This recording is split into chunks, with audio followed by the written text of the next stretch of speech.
नमस्कार दोस्तों, मैं हूं राम कुमार सारस्वत और आपका स्वागत है हमारे मोटिवेशनल चैनल बिग थिंकिंग में। हमेशा की तरह एक और नई मोटिवेशनल वीडियो के साथ मैं आपके सामने हूं। दोस्तों, आपने कभी आत्मा की चीख सुनी है? अगर नहीं सुनी तो हमारे इस वीडियो पर शुरुआत से अंत तक जरूर बने रहें। इस वीडियो को इग्नोर मत कीजिएगा प्लीज। स्टार्ट करते हैं। पूरी जिंदगी फ्लैशबैक सी निकल गई उसकी आंखों के सामने से। कैसे उन दिनों जब हर चौमासे में घर की कच्ची दीवारें गिर जाती थीं। अपनी 3 बहनों, अपाहिज बाप की जिम्मेदारी 2 एकड़ की खेती से उठानी थी। जब गांव की दाई ने गुड़ शक्कर के साथ चंदू के होने की थाली बजवाई थी। अपनी बीड़ी पीने की एकमात्र बुरी आदत भी उसने तब छोड़ दी थी। पाई पाई जोड़ता गया, किस्तों में वो कटता रहा। बहनों के ब्याह किए और फिर उनकी ससुराल के नक्शे झेले। बीवी को कभी शहर नहीं दिखा पाया और ना ही कोई गहना दिलवा पाया। खुद के पास शादियों रिश्तेदारियों में जाने के लिए एक कुर्ता था। बाकी वक्त फटी हुई फतूरी में खेत में दिन रात काम करते बीत जाता। चंदू की पढ़ाई चलती रहे, इसके लिए पहले कुछ जेवर गिरवी रखे गए और वो वापस कभी जिंदगी में छूट कर नहीं आए। और बाकी आधी जमीन चंदू की डिग्री एडमिशन का खर्च उठाते बिक गई। गरीबी में भी अगर आपका आत्मविश्वास अडिग रहे तो वही आत्मसम्मान बन जाता है। उसी आत्मसम्मान की खातिर वो सब कुछ दांव पे लगाता गया। चंदू शहर में सेटल हो गया, ठीक ठाक नौकरी भी मिली। वो खुश हुआ जैसे मानो उसकी जीवन भर अग्नि परीक्षा सार्थक हो गई। वो कभी चंदू से मिलने शहर नहीं जा पाया। एक तो उसका वो कुर्ता अब जगह जगह से घिस चुका था। दूसरा, एजुकेशन लोन और घटती खेती के बीच उसकी समस्या जस की तस बनी रही। बीवी को भी अब कम दिखाई देता था। शायद चूल्हा फूंकते फूंकते उसको टीवी हो गई थी। फिर एक दिन चंदू का खत आया कि उसने वहीं शहर में शादी कर ली है। मन थोड़ा विचलित जरूर हुआ, लेकिन ये पहली बार नहीं था जब नियति के सामने वो आंखों में आंखें डाल के खड़ा था। वो जिंदगी भर परिस्थितियों से नहीं हारा था, वक्त से कैसे हार मान लेता वो।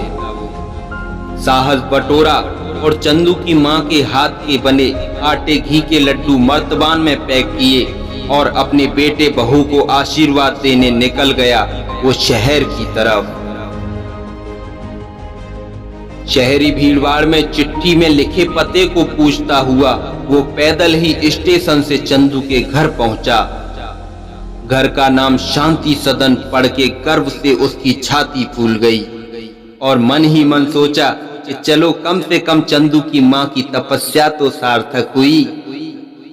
अपनी गठरी कंधे पे लटकाए और एक हाथ में मिठाई का मर्तबान लिए उसने दरवाजा खटखटाया। दरवाजा उसकी बहू ने खोला।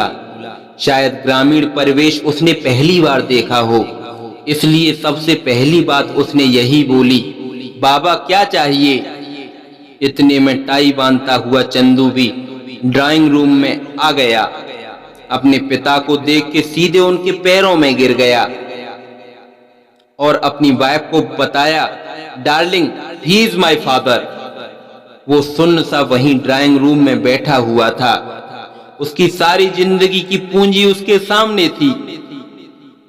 वो जिंदगी जो वो खुद अफोर्ड नहीं कर पाया था। अपने बेटे को उसकी नींव रख के देने में उसकी जिंदगी खप चुकी थी। वो खुश था। मन में विचार श्रृंखला चल रही थी कि जब हफ्ते भर बाद वो गांव जाएगा तो सीना चौड़ा के चलेगा। जिंदगी भर वो किसी के सामने नहीं झुका। बहनों की शादी करते करते वो हर बार टूटता रहा। हर बार वो नीचा सा खड़ा हुआ दिखता था। अपने बेटे की कामयाबी को वो वहीं बैठा बैठा निहार रहा था।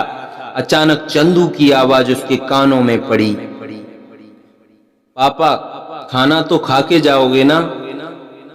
कभी महसूस किया है जैसे कोई पत्थर कुएं में गिरता है, तब थोड़ी देर बाद एक गहरी चीख सी आती है कुएं से। ठीक वैसे ही चीख उसकी आत्मा से आई। स्वाभिमान किसे कहते हैं वो इसे भूला नहीं था, वही इसकी जिंदगी भर की कमाई थी। वो तुरंत उठ खड़ा हुआ, नहीं बेटा, खाना तो अब गांव जाके ही खाऊंगा। तब बस तुझे देखने ही आया था और तेरी माँ के हाथ के बने लड्डू भी देने थे। ये कह के वो पैदल पैदल बेचारा शून्य सा स्टेशन की तरफ निकल चला। हालांकि चंदू ने आवाज भी दी और अपनी कार से स्टेशन ड्रॉप करने की पेशकश भी की थी, लेकिन वो तेज कदमों से वहां से निकल गया। उसको जिंदगी में रोते कभी किसी ने नहीं देखा था। अब वो स्टेशन पर खड़ा हुआ ट्रेन का इंतजार कर रहा था। आंखों में गहराई थी और चेहरे पर स्थिर और शांत भाव थे। पहली बार नहीं था जब वक्त ने उसे नीचा दिखाने की कोशिश की थी। उसके अंदर एक बहुत बड़ा तूफान चल रहा था। उसकी सारी जिंदगी उसके सामने फ्लैशबैक्स की तरह निकल रही थी। जो कहते हैं ना, मर्द को कभी दर्द नहीं होता, शायद उसी के लिए कहते हैं। दोस्तों, कैसी लगी हमारी ये स्टोरी? आशा करता हूं शायद सभी के दिल को छू जाए। भगवान ना करे कि माँ बाप के जीवन में कभी ऐसे दिन आए। धन्यवाद दोस्तों। अगर आपको हमारी मोटिवेशनल वीडियो से कुछ प्रेरणा मिलती हो, कुछ मोटिवेशन मिलता हो, तो हमारे इस वीडियो पर अंत तक जरूर बने रहें और हमारे चैनल बिग थिंकिंग को सब्सक्राइब करें, बेल आइकन को प्रेस कर दें, जिससे आने वाली लेटेस्ट वीडियो आपको लगातार मिलते रहे। धन्यवाद। जय हिंद। वंदे